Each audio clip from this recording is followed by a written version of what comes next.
Thanks for coming, everyone. My name is Keegan Good. I am a full stack web developer. I work mostly with Python and JavaScript, Django and React, respectively.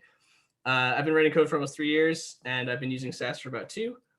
I started with Ruby on Rails back in 2018, but then I switched to Python when I took the full stack boot camp at PDX Code Guild in Portland, Oregon. I graduated from that in February of 2020, and I've been really involved with the Code Guild ever since. I now teach their intro to programming class, the Programming 101 and 102, and help people get ready to start the full stack bootcamp now. So today we're going to talk about Sass, and writing some syntactically awesome style sheets, which is what the acronym stands for. We're going to get into how to install it, how to compile Sass into CSS. And I'm going to try to, I have got way too many examples and I'll probably run over my time. I got about, 50 minutes until 6 o'clock. So it'll probably be like a little bit more than an hour that I'll be talking at you. I'll try to leave some room for questions. My final example will probably be a lot of copy pasting because I'm going to build up a bunch of stuff and then do some examples with it. I'm also going to show how to override Bootstrap like I was talking about as we were chatting and just kind of do some, just really basic Bootstrap overrides. Including colors. I'll read you the color theme, which is, I think that's a big one. And like the fonts and stuff like that. But let's talk about what Sass is. All right, what is Sass? It's a CSS preprocessor. And what this means is that you write Sass syntax, and then you'll have the compiler, right? You'll run it through the compiler, and the output will be CSS, right? It'll put all your selectors together. It'll put everything parent selectors, all that kind of stuff. It builds it for you. It also adds a lot of really cool style sheet features, right? You can write functions, which will generate styles. You can nest your selectors together.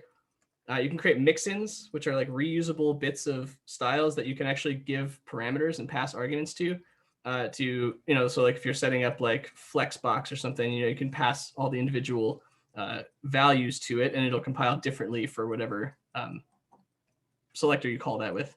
And there's a bunch more stuff. I'm going to talk about a few more things, but I'm not going to get into like everything, right? I'm just going to get you started with it and kind of show what I've been using for a while. So there's 2 syntaxes for Sass, as we were kind of talking about at the beginning here. The original indented syntax is sometimes just called Sass, right? It looks kind of like this. You can see it looks a lot like CSS, right? All the attributes are kind of the same. We got all these @ signs in here, which I'll talk about. But with the Sass syntax, we notice that we don't have any curly brackets and we don't have any semicolons, right? So this is the original Sass syntax. It uses the .sass extension, and it uses indentation rather than curly brackets to lay out its selectors. Right, and also uses no semicolons. So you can assume that the end of a line is where that attribute ends. Right, the other syntax is SCSS, which is a sassy CSS, as some people call it. And this one looks a lot more like CSS. Right, it's got the curly brackets, it's got the semicolons, and this is the most popular syntax. This is what most people will use. This is the one that I'm going to be using. It's the one that I prefer. Right, it uses the .scss extension. And it's basically a superset of CSS, right? The docs even say, with a few small exceptions, if it's valid CSS, then it's valid SCSS. Right, and I haven't really come across anything yet that hasn't worked in terms of writing CSS in my SCSS. Right, so that's my presentation there. Right, so over here I've got my this is the Sass website. I've got it full screened, but we can see there's not much here in terms of the homepage. To get right to it. So we're going to go to install and get this installed. All right, there are a couple applications that you can use. I've never used any of these. I've always just used the command line tools.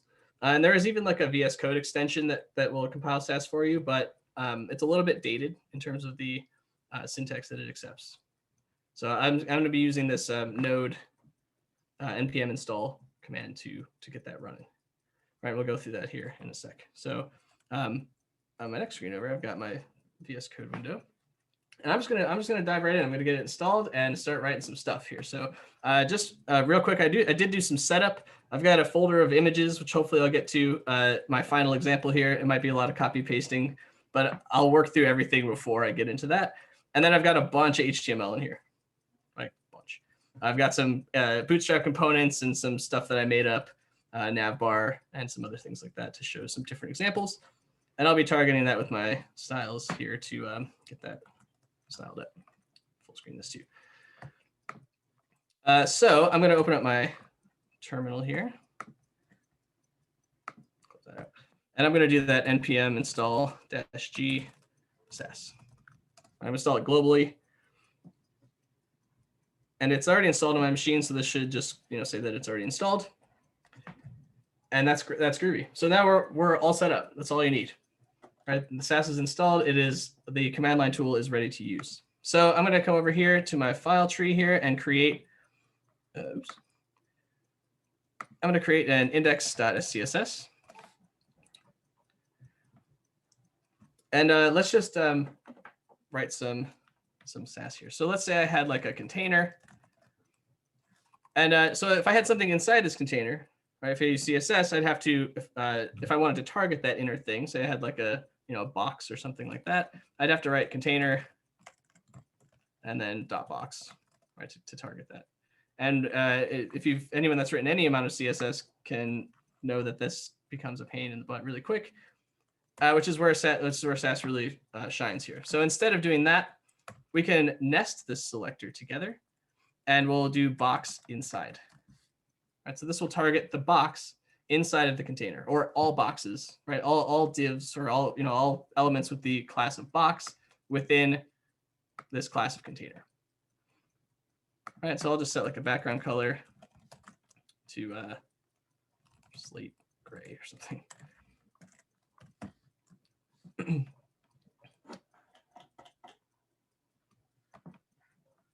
And so now I've got a little bit of nesting going on here. I'm going to save that, and we'll compile this CSS into, or this SCSS into CSS now, right? So the command to do this is Sass. And there's two ways to do this. You can either compile a single file.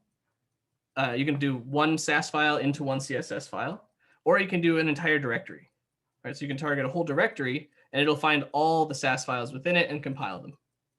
And then you can choose which directory it will output to. And I'll probably be doing the latter, even though I'm probably only going to be working with one main file. I'll make like a Sass directory and just put all my styles in there. So to do just one file, all I'd have to do here is type the file I want to compile, a colon, and the file I want to compile into, right? So the target. And this is all it takes. Right, so when I hit enter, it's going to find that SCSS file and generate some CSS stuff. Right, we see it generated two files. We'll get to this map here in a second, but when I click index.css, we can see it created container and box. Right, so it made that CSS for me, and it kept my color in there for that as well. Now it also generated this scss.map, and these map files are just these are like almost JSON-esque. They might even be JSON, but these are used to link up the SCSS files, like where the styles come from in the SCSS files, in terms of the overall layout of your styles, so that when you open up your dev tools, it can tell you what line and what file your style came from. Right? So you can upload these in production, and it'll basically just be like if you had 100 CSS files, it'll tell you where each one came from. So I don't want to generate these for now because I'm not going to be doing anything with it. So I can add a flag to this. I'm going to delete that. And I can add a flag to this command. Right? I'm going to hit up, get back to that, which is -- no source map. Right, so this will, if I run this now, it'll still generate my CSS, but it will not generate my map. So I'll be running it that way. And also, I'm going to be adding another flag here, which is the watch flag. Right, this one's really important and really cool. So instead of having to run after every time I save, right? So if I come up here and let's make a change here, I'll make a variable, and I'll say bg color, and this will be slate gray. Right, so I made this variable using a $sign. That's how we do it in Sass here. And now we can come here, and instead of slate gray here, we can replace that with our variable. All right, now I'm gonna recompile with my watch command here. Right, we can see that it compiled successfully. Right, we got it in green. There's no errors, and now it says that Sass is watching for changes. Right, so as soon as I did this, right, it still compiled properly. We see no change here because I didn't change my color, but we can see that variable did become that color. Right, it did find that value. And if I change that, right, if I just change this to like green and save, right, it recompiles automatically, and my style gets updated. So so now I'm gonna create a CSS folder and put that in there, that index. So we can see too that since I moved that, it deleted that file. Right, it deleted the CSS file that it created, which is pretty neat. But I'm gonna do Control-C here to get out of this, if it'll let me. I'm gonna kill my terminal, open that up again. Because I want to target this directory instead. Right, so I want to say Sass, and I'm going to do this with dot notation, right? So dot slash, because I'm in this directory, right? I'm in Sass example, and I want to target the SCSS directory, a colon, and then I want it to compile. I want index.css to compile here, in the example folder. So I just do dot slash, and here I'm going to do no source map, and watch. Right, so this is the full command that I'm just going to be running the entire time. I'm going to hit this. We'll get our index.css that still is in my main folder here. So a common practice here is to take your variables, right, and put them in a different file. Just if I had 100 variables, it would just take up a ton of space. And this is the beauty of using one of the beauties of using Sass is that you can modularize everything like this and import it. So I'm going to cut this and create a new file here. And I'll call this variables.scss. And I'll paste that variable in there. So now I want to target. I might actually move on to something else really quick after this. But I want to target, right? I want this variable to be in this file. But right now I'm getting an error that says this variable is undefined. So I need to import it. And traditionally, using Sass, we would just use import at the @import directive, much like CSS. But in the most recent versions of Sass, they've actually introduced a new directive to avoid confusion with the @import. We'll still use @import for certain things like importing fonts and different stuff like that. But I'm going to use @use, right, to use a different module. And this takes a string afterwards, and it'll end with a semicolon. And now we can just import variables. Right, and I hit save, and this, so if I used @import, this would definitely work. However, with @use creates a namespace, right? And that namespace is it's the name of the file. So in order to access this variable within there, I have to type in variables.bgcolor in order to do this, right? Now, when I save, we see it compile successfully. And then when we go back to our index.css, right, we get it compiled. I'll talk about that more in a second.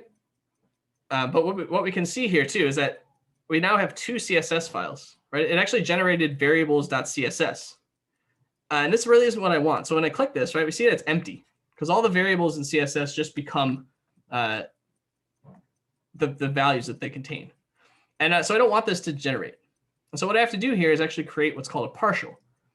And so I'm going to right click and rename my variables.scss. And in front of it, we'll put an underscore.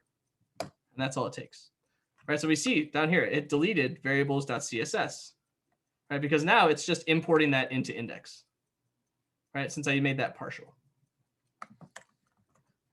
Right, so that we'll still get the same result. If we look at the CSS, same thing.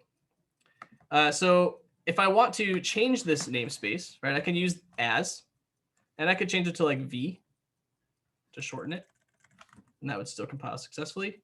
Or if I wanted to just pull in everything from this variables file, I can use an asterisk.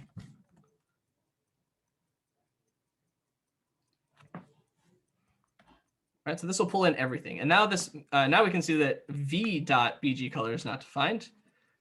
And now we can just delete v. And when we save, there we go. All right, so this is what's different about the @use directive versus the @import directive, is that it creates that namespace, and you have to take care of that somehow. It can be really useful though, because if you want to, especially when we pull in Bootstrap, Bootstrap has a variables.scss in it, and so if we had the same namespace for both of those, they would conflict. All right, so we'll take care of that here in a second. Now I'm going to delete this here in a second, but I want to look at the index.html for a moment. Right, we can see that I'm importing index.css. This will be the only CSS file that I use. And I've also got some font awesome icons that I'll hopefully get to in my example later. That might be just a lot of quick copy pasting just to show. But I'll build up everything before then. I've also got a Bootstrap navbar and some color swatches and stuff. I want to pull in this div right here, which is just it's a div within a div. One's got the class of outer, one's got the class of inner. And I'm going to style this up a little bit here. So I'm going to come back to index, and we'll actually just call this outer and inner. And we'll come in here and create some other variables, right? We'll say, do I have that open here? Yeah.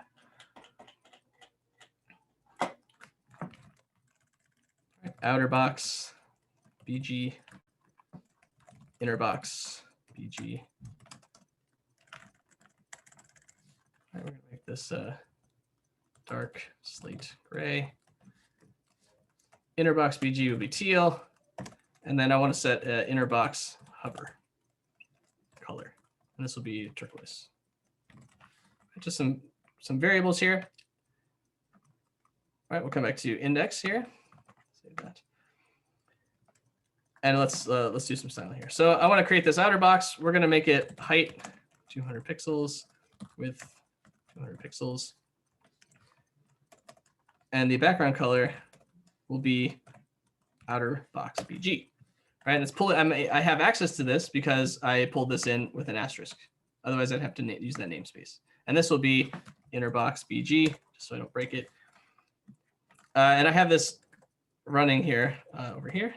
Right, so there's my outer box. Let's go ahead and add a little bit of margin to this. Maybe give it some margin. 2rem auto. Just center it. Give it a little bit of space at the top. Right, there's that. And now we're going to create this inner BG, or this inner div here. And we'll say height, I don't know, 100 pixels, width 100 pixels, background color of inner box BG. Right, so that's teal. And now if I look at my CSS, right, I've got outer, class of outer, all that stuff is in there. And then outer, inner, right, we got the inner stuff. That's one really cool thing about SCSS is it's nesting. And what I can do here is actually target pseudoselectors too. So I've got my inner div here nested in there, but if I want to target the like the hover property of the outer div, I can use the ampersand and then put the pseudoselector that I want to target, right, at hover.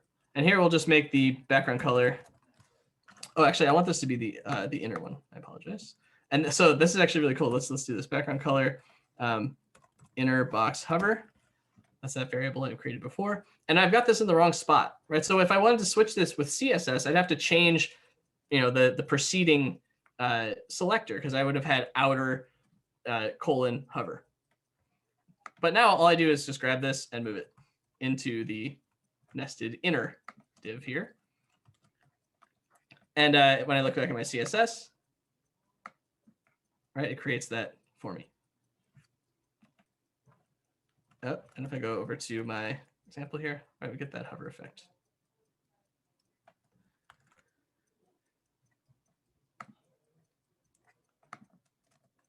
So something that's pretty neat here is that you can use this % sign, and create little sections of reusable styles. So I'm going to call this pointer. Right, I just do it just like that. And I put this %sign in front, and this will create a reusable bit of style. And all I want to do here is just say cursor pointer. And this will put that attribute on whatever I target with this. And so now I can come into my hover, right? This is where I want that cursor pointer to show up. And I'll say at extend, oops, that needs to be all together, %sign pointer.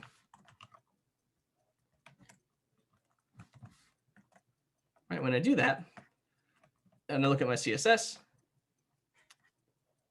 it didn't work. Oh, there it is. Weird. And I'm not sure why I created 2.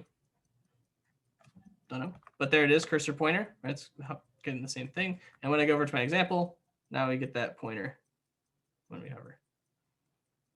Right, so anything that I want to be able to, that I have hoverable like that, I can just add that extend to it. And that might not be the most robust example, but if you had like a bunch of buttons or something like that, where they all look the same except for maybe their color, right? You could apply the same set of styles to all of them by extending that section.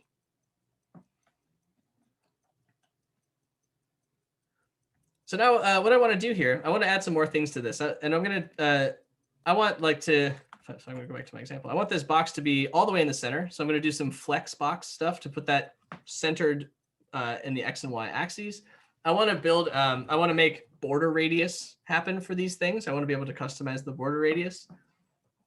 And I also want to be able to set these rectangles without having to specify the height and width. And I'm going to do this using mixins. So this is a really, really, really useful feature of Sass. So I'm going to create a new file, a new partial, and I'll call it mixins.scss. And I'm going to start out by creating the one to create rectangles. So I'm going to do at mixin to define my mixin. And this works a lot like a function, right? It's using at mixin, which is like writing, function before a JavaScript function or something. I'll call this rectangle. It takes some parentheses and the curly brackets. Inside the parentheses, you probably guessed it, I can pass some parameters. All right, so I'm going to pass, what I want this to do is if I pass one arg, it will create a square. Right, so it'll use that one argument for both dimensions, and then 2 args will create a rectangle. Right, height by width. So I want to set with height, and then the width. And the width, right? If I pass just the height, I want the default value of the width width parameter to be the height, same as the height. So the way I set this is with a colon, and then the value that I want. And in this case, it'll be the height. All right, so now all I do in here is set my CSS. I can say height, width,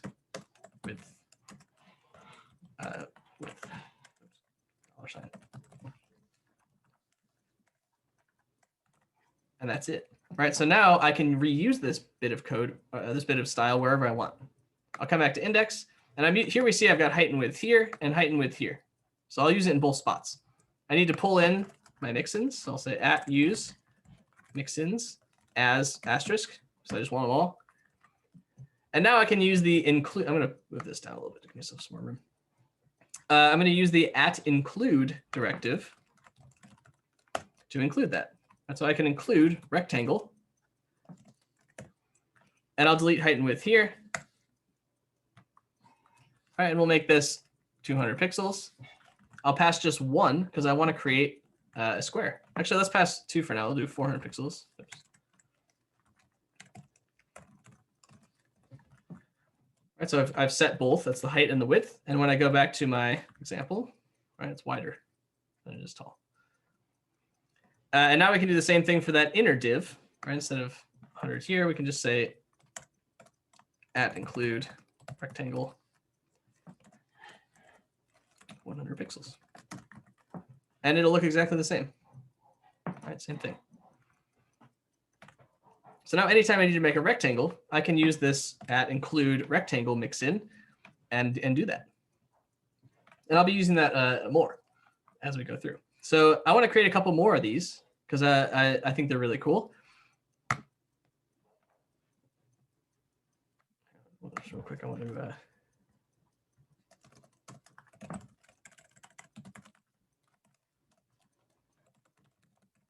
white is driving me crazy.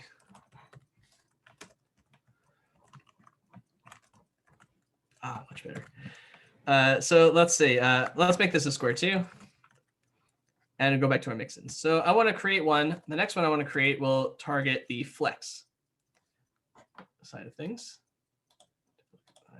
Notes here. All right. So if flex row is desired, pass only the last two arguments. If flex column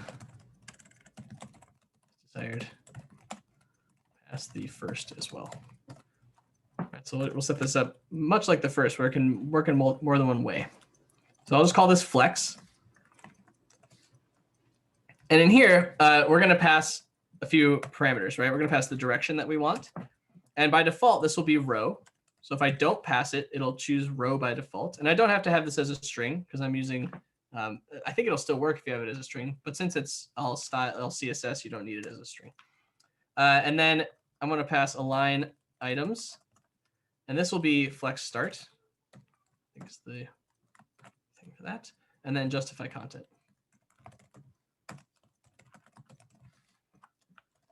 All right, so all this will do now is set my display to flex. Right, that'll be a given. And so if I don't pass anything, right, all these have default values, right? So if I don't pass anything, any arguments to this, it'll just be regular old flex row, right? It'll just give it flex. Flex direction will be the variable dir. Align items will be align items, and justify content will be justify content. All right, and this is all this is.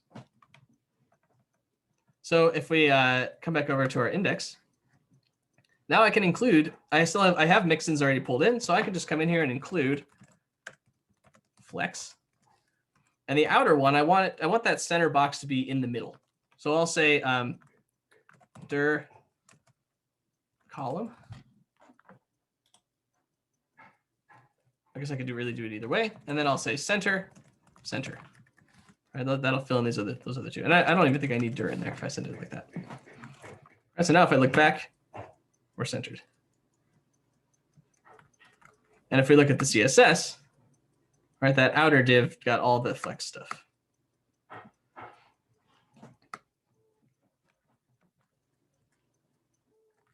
Cool. So that's that. Now the last one I want to make one more, and this will do our border radius. And this one will be the most complicated because I want to have a bunch of different options here, right? So one argument for this one will set just the border radius,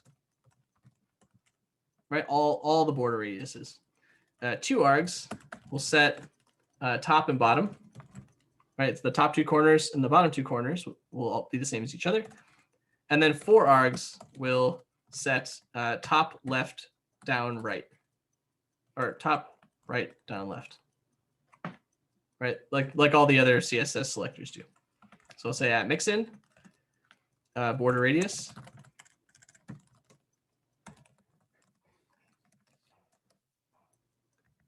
And I want to set the top left, and the bottom left, the top right, and the bottom right.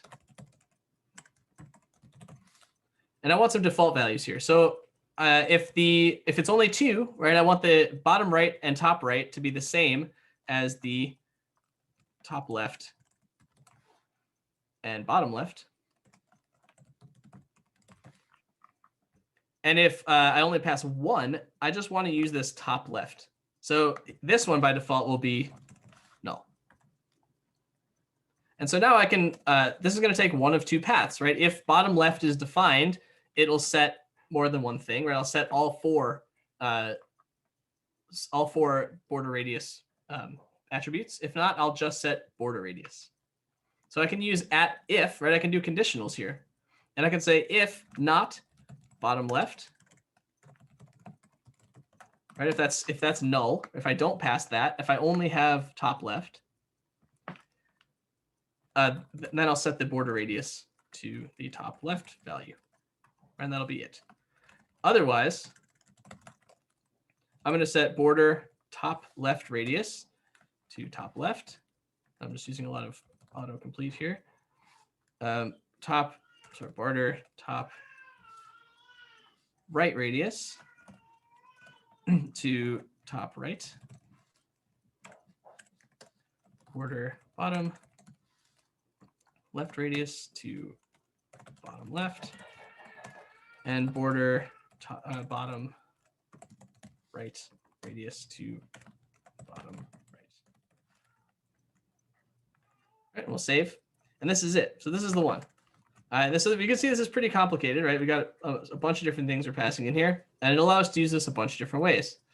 So if I come over here, on this outer box here, I just want to say, what should we just do? I include border radius. And I just want this one to have a small amount of border radius on all sides. So I'll say, I don't know, 10 pixels. And when I save, there we go. Right, if we look at our CSS, we can see that we got a border radius of 10 pixels on the outer div. Now I want to target this inner div too and give that some border radius. We'll do some cooler stuff with that. So we'll target the inner, and we'll say @include border radius. And here let's make it 50%. Right, so we're still passing 1, so we can make it a circle real quick. But what if we don't want to make it a circle? What if we want to make it something a little bit funkier? I'll pass 2. We'll do like 10%. So this will set the top 2 corners to 50% and the bottom 2 corners to 10 border radius. And we'll get this kind of, I don't know, tab shaped thing. I don't know what you call it. Pac-Man ghost. So that's pretty cool, right? Just by adding one more number, I've customized that. And I haven't really had to add anything else. And if I look at my CSS, right, we got all 4 of those in there, all set. Right, so we've already reduced the amount of CSS we need by like at least 4 lines, if not more, probably more. So let's keep going, right? I can customize this further. So let's add a 10% here and a 50% here, right? This will target all 4 corners, and we'll get this cool like lemon shaped thing. All right, so this is a really nice way to use our mixins, and it's a fantastic way to make reusable styles here. Oops, wrong direction. So I'm going to comment this out now. We don't need that in there anymore. And then I'm going to pull in this navbar. So we're going to work with we're going to pull in Bootstrap now. And this is just a basic little navbar. I've deleted most of the stuff that comes with it. I just copied this off of the Bootstrap website. We can see it's got a BG primary, navbar dark, all that kind of stuff, with a few nav links. Right, so if I go back to my example, right, no, we haven't imported Bootstrap yet, so this looks like poop. So let's do that. I'm going to open up a new terminal here. And using npm, I'm going to say npm install Bootstrap. This will run, and it'll install it. We'll get a node modules folder, and we'll install it right in our project here. And let's just take a look at this real quick. So inside here we have Bootstrap. Inside here we have an SCSS folder. And if I click this, we get a ton of partials. And then at the very bottom we have Bootstrap Grid, Bootstrap Reboot, and Bootstrap itself. Right, so if I click on Bootstrap, we can see that it's just importing all those partials. And so when you import just Bootstrap, you get all those as well. So that's what I'm going to do. I'm going to go into SCSS, index.scss, and up here at the top, I'm going to say @use ... node modules Bootstrap SCSS, and then Bootstrap, right, that very last one. And you don't need the SCSS at the end. And just doing this, just having this line, gives us our Bootstrap. So it pulls in everything except the JavaScript. I haven't done anything with the JavaScript portion of it. But so now we want to go in and, I want to customize this a little bit. I want to make this nav bar a little bit better looking. So if you look here, there's a variables.scss within the Bootstrap styles. So when I click this, we can see that there are just a ridiculous amount of variables that we can use. Right? And all these variables, I'm still scrolling. I'm at line 500, all the way down. That's like 1,200 lines of variables. All of these can be overridden to change Bootstrap. So if I find navbar, right, these are all the different things I can do to the navbar. I can change the padding. I can change the link padding. I can do a bunch of different stuff. And then there's also the navs, right? I can change nav tabs, nav links, all that kind of stuff. So I'm gonna give a couple of variables here to override this stuff. Now the way we do this, right, we're going to be adding something. Traditionally, with the @import directive, all you would have to do is import your variables before Bootstrap, and it would just do it. But with the @use directive, it's a little bit different. So what we have to do here is come in here before the semicolon and use with, and then some parentheses.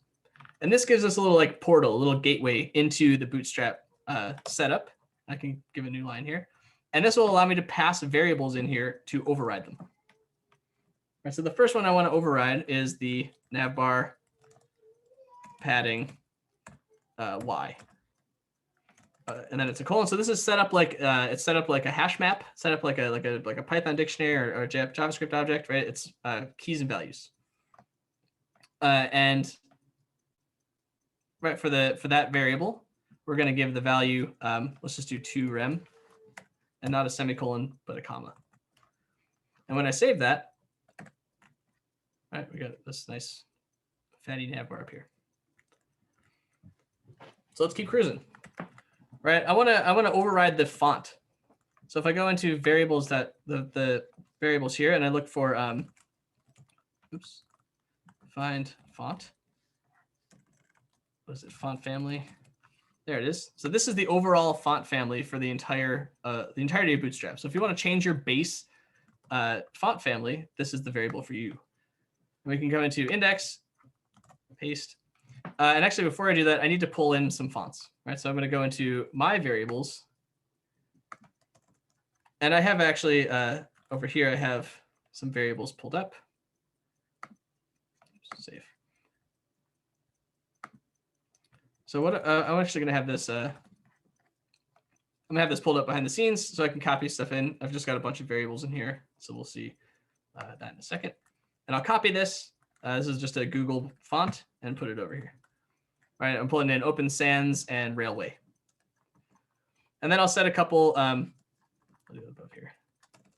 I'll set font primary. Oh, actually here, I have these in here as well. Down here. Right, I've got primary font and secondary font. And I'll explain all these variables as I use them too. So we can set those fonts, just utilizing those. And so let's come back over to index. And so we're going to pull in this variable and say primary font. Not a semicolon, but a comma. Right, and that's, I believe, Railway. And so when we go back to our example, oops, it's over here, but I need to change. We can see that we get a different font. Right, you can see the W is crossed like the Railway does. And that's how you override your font. But so if I want to customize this a little bit more, I'm going to create another partial in my CSS. We'll call this underscore navbar CSS. And I can target those nav links, because that's the class that those are. And I can give these some style. Right, so I want to say text transform uppercase and letter spacing 2 pixels. Not 2 pixels, but let's just do a 0.25 rem. And when we look back, oh, I didn't. What? Oh, I didn't import my. That's what's going on here. So I need to import the navbar. at use navbar. And I don't want to, it doesn't matter if I'm not going to be referencing everything in that, so I can just do it just like this with not, and I don't need to use as. Did I not save?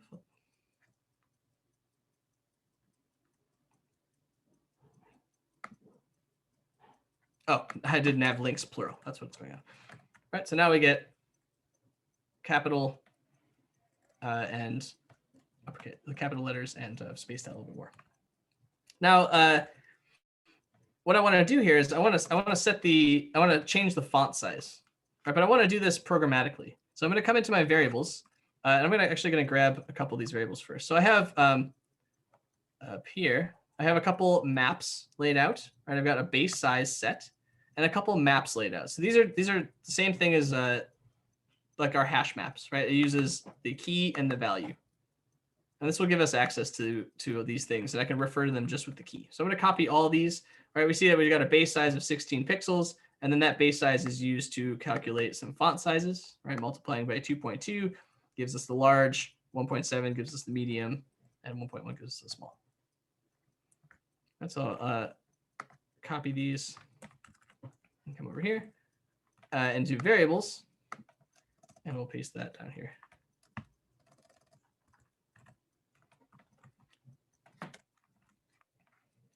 So now what I want to do, I'm going to create a couple functions that will help me access these maps. I could just refer to them directly, but I want to make the syntax a little bit cleaner. So I'm going to create another partial called functions. That is CSS. And I just want to, I'm going to need my variables for this as asterisk. And I'm going to create a couple of functions for just getting those sizes. Right, these work just like normal functions. The syntax is almost identical. Let's say at function, and this one, I'll call this one get font size. And as a parameter, we'll pass the size that I want. And we're going to say at return. And so I'm going to return a value. And the value I'm going to return is going to be one of those map values, one of the values out of that map. So I'm going to say map get. This is a built-in function of Sass for getting values out of a map. And if I click it, right, we get the documentation for it. It says that it takes in the map and then the key that I want. So here I want font sizes. And the key is size. And I'll write one more. Function get font weight. This will be almost the same except with the weight. I could probably even make it one function maybe, but font weights and the weight. Semicolons here. Right, so this is these are done now.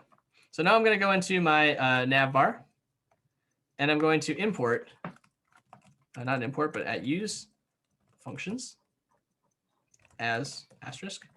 I just want them in there, and now I can say font size. It will call get font size, and we'll pass it medium.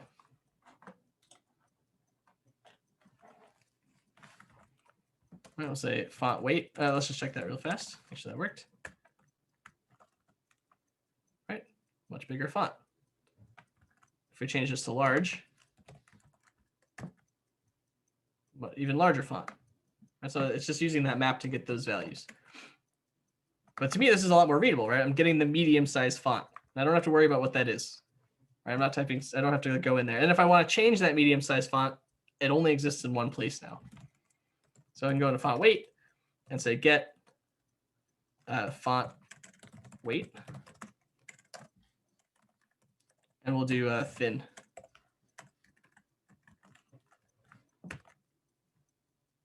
And so that gives us a nice thin font up there. All right, so let's see. What do I want to do next? I'm going to set some. I'm going to set up my colors now. So that's good with that. We'll close this nav bar. Now with colors, that's set in Bootstrap using this theme colors map. Right, so we see that this is where we get our primary, secondary, success, info, warning, danger, light and dark classes, right? All those. And those are used for like our BG primary, our button primary. All those classes will pull from these values. So I'm just going to copy this whole thing, except for the, I won't need the map merge. Let me just copy this whole thing. Back into index. And now in my Bootstrap, I can say theme colors. Right, and this is a map. So it uses the parentheses, and I'll just paste those in there. All right, but this is not going to do. This is going to give me problems, right? Because I don't have any variables called primary. So I'm gonna comment this out for a moment, and then pull in my Bootstrap stuff. So I've got a big section down here at the bottom of Bootstrap components. That goes all the way down. I just grabbed everything that used these classes from the Bootstrap website, and we can see we've got boom, bunch of Bootstrap stuff. Some buttons, some loading bars, etc., warning or alerts. And I've got this custom over here as well, right? I'll be adding a custom color here in a second. So if I want to override these colors, I just need to reset those variables. Oops, keep doing that. So in index, right, I'm gonna pull this back in, and what I'm gonna do is come in here and highlight these and say custom, right? And I'll define these variables here in a minute. Let's do this. Oops. We'll just grab those and come over to variables.css, and we'll paste like this. So I grab too much there. Thank you, VS Code. And now I actually here I don't want to. I did that all for naught because I have these actually in my variables. Right, so I've got some bunch of colors pulled in here, and I can just grab these. Right, so if you just set these variables, right, I've got all these set to different colors. I'll just come in and grab those, copy, and we'll do paste. Right, and this fixes it. Right, now it finds all those variables we compiled successfully, and if we go look at our example, we just rethemed the colors for Bootstrap. Piece of cake. Right, and if I come in here and actually, I'll just grab this other set too. I'll put those below. Right, and it's just as easy as that. If I want to retheme my entire thing, I just redefine those variables, and there we go. And I think that's super dope. So now what I can do, so these will all be using, if I look at the HTML, right, these will all be using those classes here. So button warning, button danger, and I have button custom, right? I had all those custom ones. And this will allow me to actually come into Bootstrap here. I actually have it over in my variables. At least I thought I did. There it is.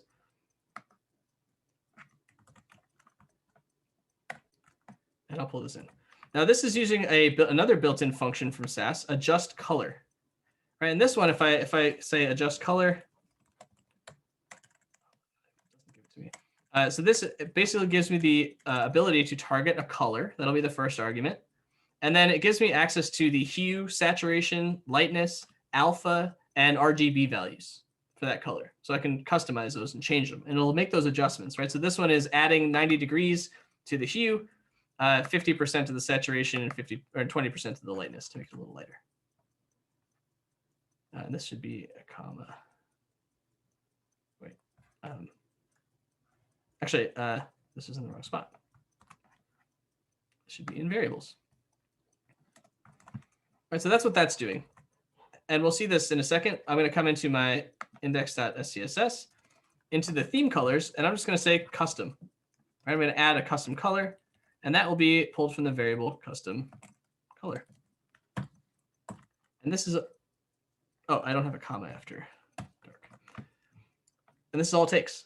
So when I go back, there's my custom color. Right, it adds them for all of it. Right, so this is alert dash custom. Right, this is button dash custom. And so that it gives us access to those Bootstrap classes to add our new colors in. Right, button dash custom. And I think that's awesome. Right, that is so Bootstrap of a way to do it. right? You don't have to worry about anything else like that. And on these, right, we get BG success, BG info, all that kind of stuff.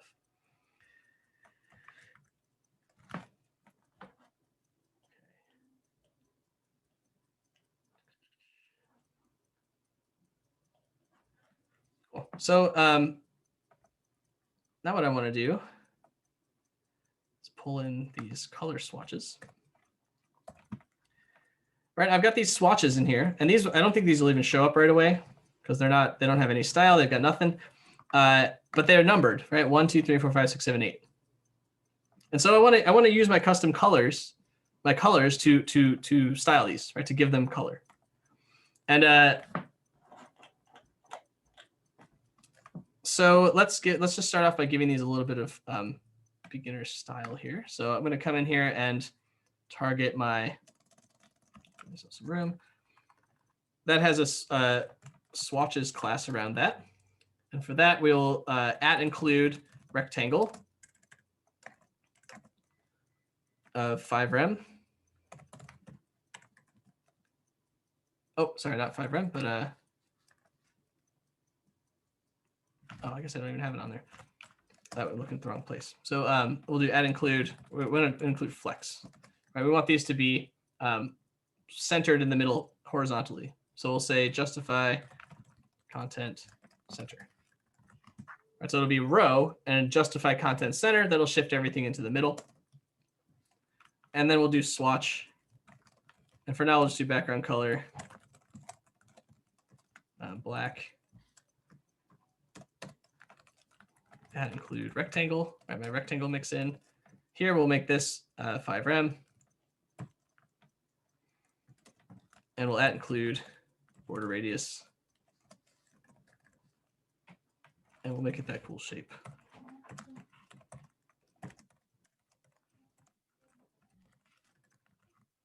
So we should have something now. There we go.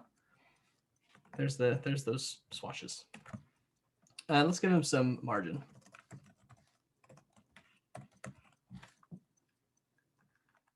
This will give some padding.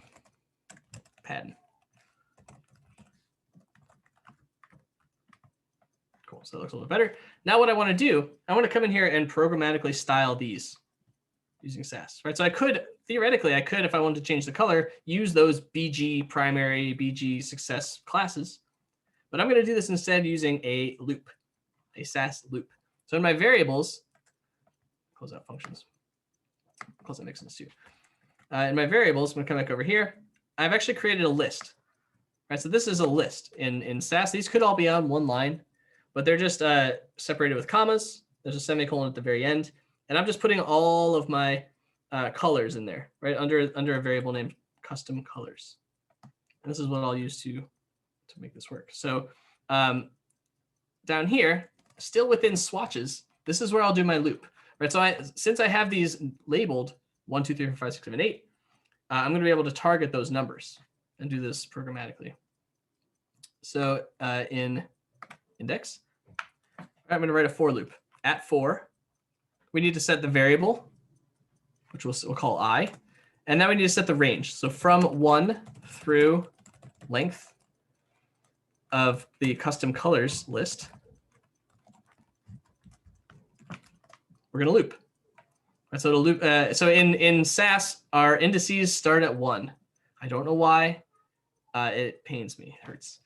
But it does work out nicely in this case because I can now target swatch dash, and now that number, right? I have swatch 1, swatch 2, swatch 3. And so that number is represented by this variable. And so I can do interpolation with a £sign and curly brackets to put that value in there. And that becomes the selector for that particular numbered swatch. So now all I want to do is set that background color. And I want to grab the color at index I from my custom colors list. And I do this using a built-in function in Sass called nth, which gets the nth item of my list here. See if I can do this. Yeah, so it could take in the list and then n. So the list here will be custom colors, and n will actually be I.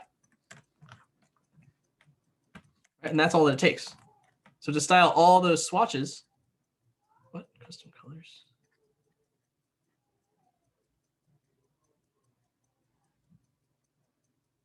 Custom colors. Did I not do that right?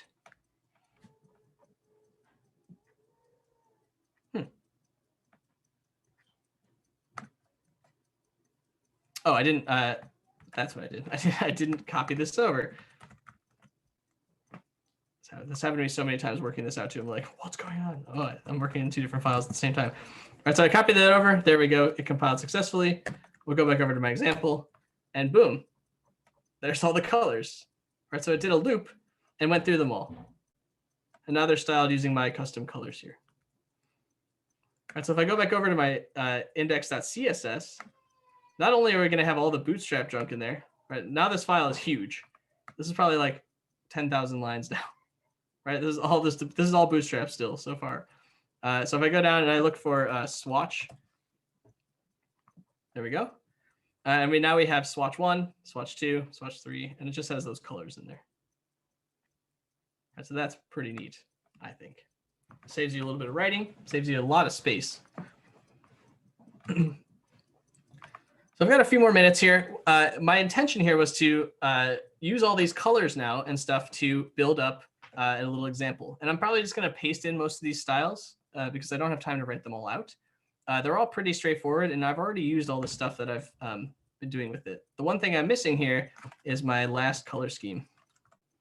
So what I've done here in this big block is actually design an entire color scheme centered around one color. Right, so I set a base color and then used that color and adjusted it a bunch of times to create my other colors.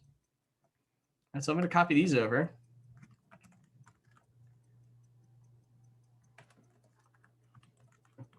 And I'll put that below there. Oh, and this will give me a whole new color scheme. Okay, so let's come back over to my HTML. And I'm going to pull in this profile card div stuff. And you can take a look at the, I'll give everyone a link to the, I meant to do it beforehand, but I'll give everyone a link to the GitHub repo that all this code is stored on, and you can look through it and play around with it if you want. But basically, it's just a div, and it has a couple nested things. It's going to be like a little profile, like a little card describing me. And so let's go in here. Let's go to, we'll close out the Bootstrap variables. And we'll close all this. And we'll create a new partial. Call it profile card.css.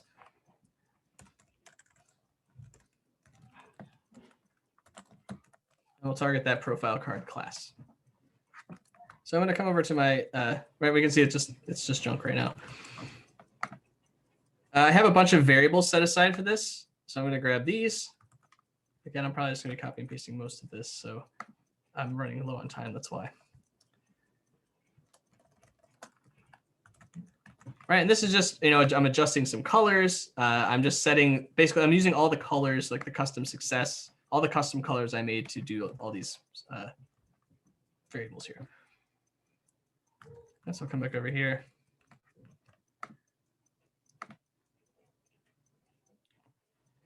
Okay, so for the actual profile card, right, I'm going to be using some of my, these are my custom mixins, right? I'm going to be setting a background image and positioning it, giving it some padding, and giving it a box shadow.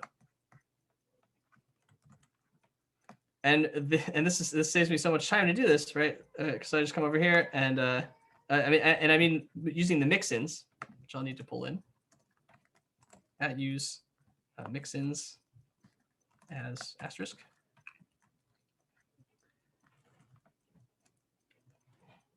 I think that's all I need there. Oh, I need variables too. use variables.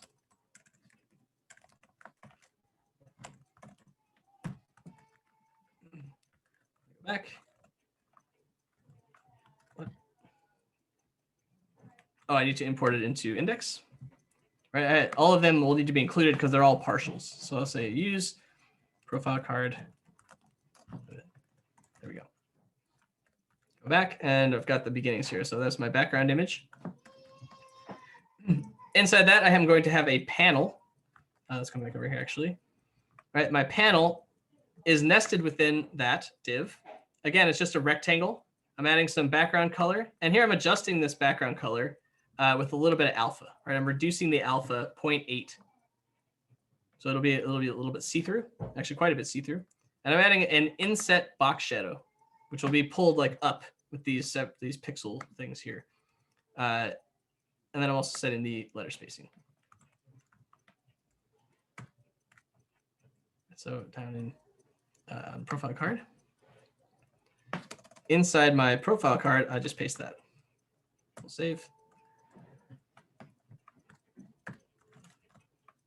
Right, so there's that darkish kind of background.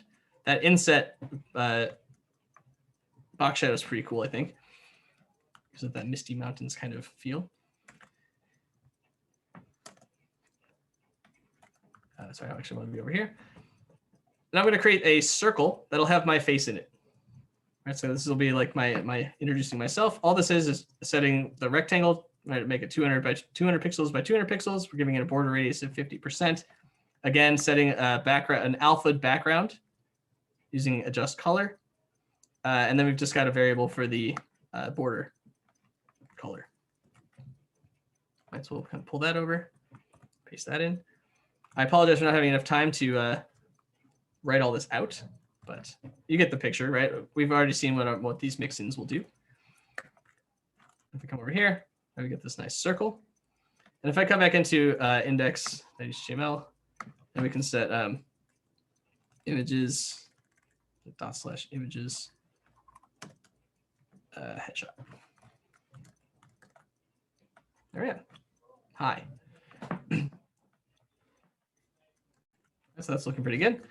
Come back over to my styles here, and I'll grab the next section. So the next section is going to be a little bio section, and it's going to have some stuff inside of it. It's going to have a name, my name. It's going to have a couple titles. Now this section I want to talk about a little bit if I have a few minutes. What I can do here, I'm using another extend, right? So I'm setting that up here. I'll grab that over first. And this basically just sets the font color, the font weight, and a little bit of margin for each of these title things that I'm doing. So I'll copy that. Copy. Over here. Profile card. We'll put that at the top. I guess I could put it in variables too, but here we'll just have it be. Oh, I'm missing my font colors. So that's in variables, font colors.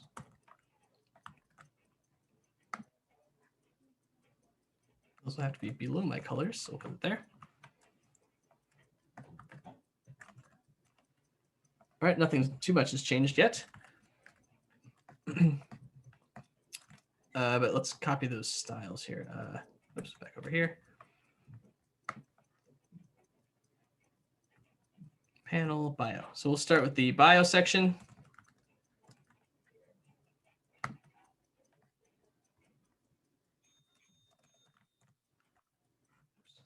Bio.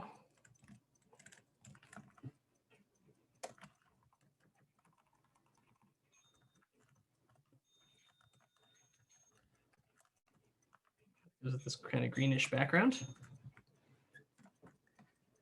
Oops, I want to be back over here. We'll grab the rest of this here. We'll grab the name. We'll just start off with that.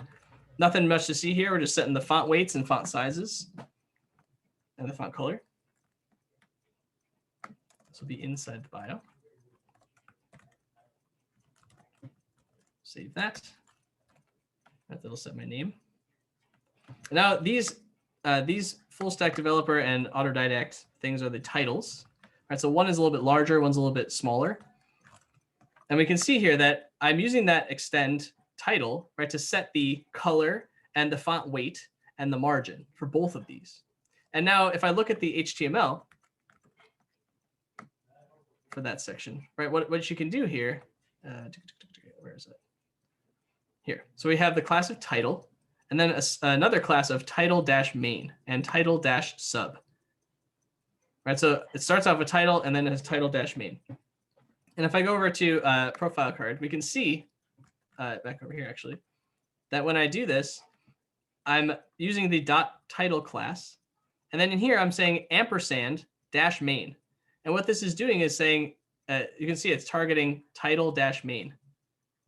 Right, so it's still using, since it's nested within this, it's still using .title, but it's attaching -main as well. Right, so I think that's really cool, right? We don't have to write out the entire thing again. And so let's copy this. I'll copy this over and find this in the actual CSS here. Say title main. Right, so what it did here is targeted title-main and title-sub with those classes. Right, so that's another really cool nesting thing with Sass, right? And there's the title itself for that set aside piece. So let's look at wait, am I on the right screen or not? Look at this, what this looks like. Got a nice green. Sorry, I want to be back over here. Apologize for hopping around so much. And the rest we've sort of seen, right? The rest is, I'm just going to kind of plop this in there, right? This is something we really haven't seen, is this include flex, which we haven't seen it without any parameters, right? So all this will do is set display flex. That's all it'll add to this. So let's copy that portion.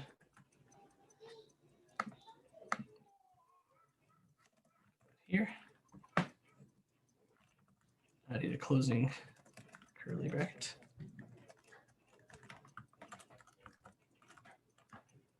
Got some my icons there. Let's make those a little bit bigger by styling the social icon. Right, I've got a nice hover in here. I'm grabbing that extend pointer to get that pointer icon, which I think I'll actually need to pull that into this file's variables. Paste. Yep. So I had that in index. All I'm going to do is move this pointer portion over to variables so that it can find it in the other file. Oops. If we look now, right, we've got some style on there. We need to set the font size and stuff. Apologies. Oops. Sorry for jumping around so much. I have got 3 desktops set up. I thought I set that. Is that not, did I not grab that?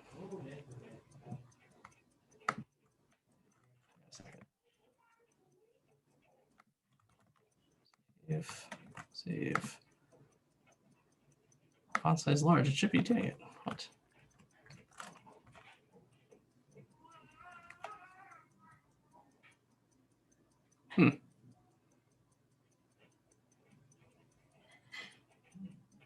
Not sure why it's not setting that font size. Maybe I'm looking at the wrong place. Hang on. Oh, it's still there though.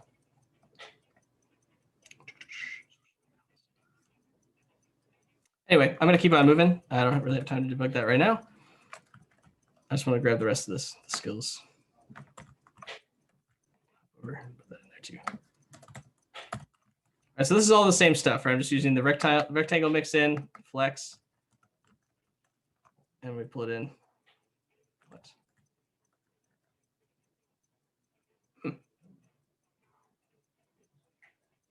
Maybe my nesting is messed up somewhere.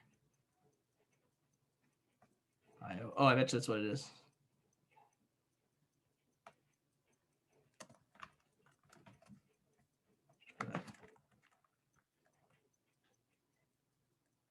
Nab it.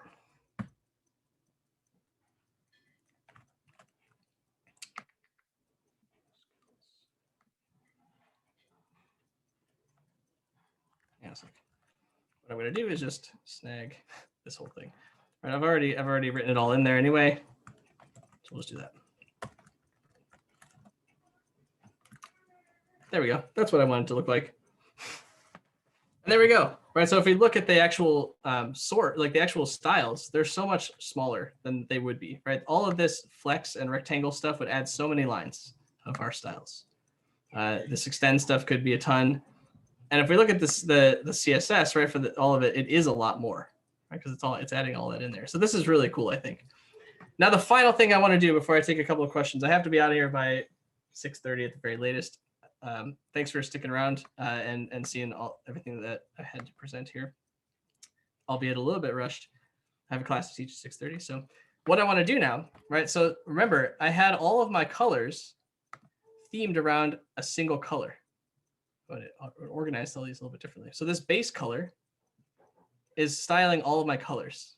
So what I can do here is come in and change that base color. And when I recompile, it changes my entire theme.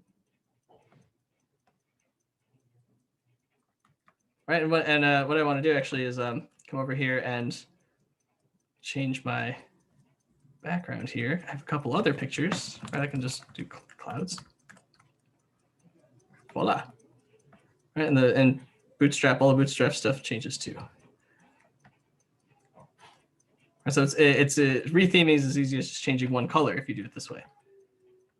And I can come in here and change this to space. Change this to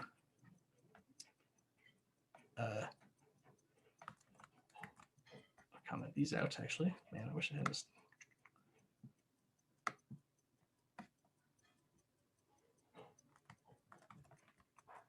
This will work. No, custom color.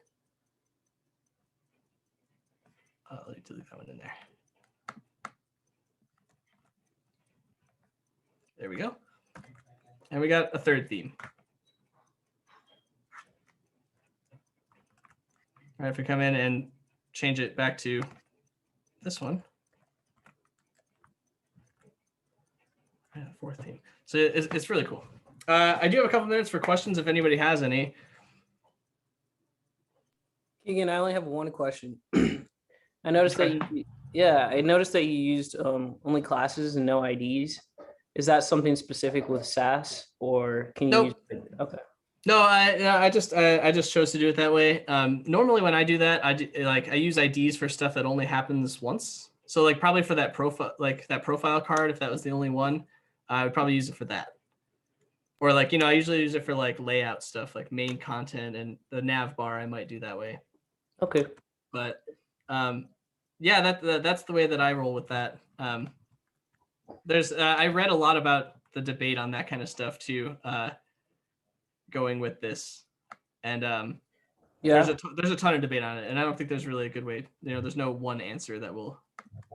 I just didn't know if it was something specific with Sass that you had to use, like reference a class versus an ID, but no, not at all. That's totally preferential to your own personal style, I think. So the IDs would work in the exact same way as the classes when. Okay. Yes. Yep, and I think let's just do it real quick. If I change that to £, and this to ID. Right, no errors, no problem with the styles. If I look at this, then we get £, profile card before everything. Sweet, thanks. Yeah, absolutely. Yeah, that's some cool stuff. I was wondering about responsive design, like if there are any sort of ways that you can, maybe it's just the nested selectors that made me think of it in the first place, because you already do that with like media queries. Have you looked totally? And you definitely can. Like at the very bottom here, like if I wanted to make my profile card, I could just do like what is it, at media, and you just put it right in there. So you can kind of do it inverse. You could like for whatever you've already selected, you could do the media query inside of there, and so the other way where the media query kind of like in CSS, the media query has to be on the outside. You can do it either way. Cool. And really a good way to do it, the way that a lot of people do it, is to write a mixin that handles all of your media queries, right? And then you can just pass in the breakpoints that you want for those. And there are actually add-on libraries that are super built out for doing that. There's one in particular that's like really, really good for doing that. Let's see, min with, I don't know, 500 pixels. This design right now is not responsive at all.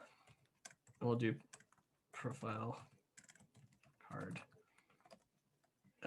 border 4 pixels solid red. That'll look good.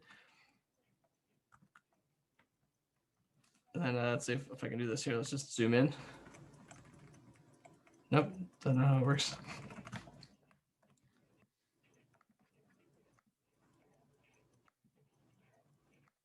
Should be. Nope, it didn't work. I don't know. I did play around with that, but it got really out of control to make it manageable. Oh, I think I might have changed it in the wrong. I didn't.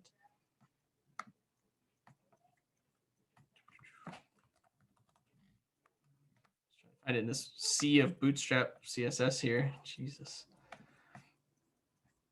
Yeah, it's lost somewhere in the void. Oh yeah, I was just kind of curious. I do recommend looking into it. Mixins are the way to go for that, because then you can just add include that mixin and give it the breakpoint and the styles that you want. And actually with the mixins too, there's a whole bunch of more advanced selectors. So like if you go into the docs, I've only got a couple minutes here. I have to go pretty soon. But if you go to documentation, you can look at the at rules. You can look at content. Where is it? Of course, I'm not going to find it right now. Flow control. Nope. There's an at content directive where you can actually you can build the mixin that you want, like the media query, and then as the argument, you actually pass the selector. So you actually pass and it'll put whatever you pass into it into the content, and you just directive, and you just put it in there like that. Here, like Sass at content directive.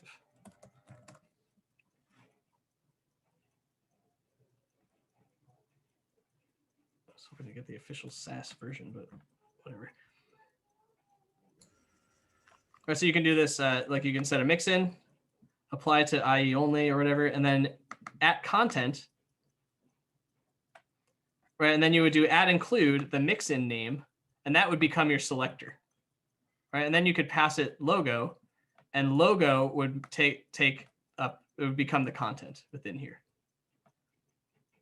And so that allows you to apply to it, like, and that's so that they use that for media queries and doing it like that.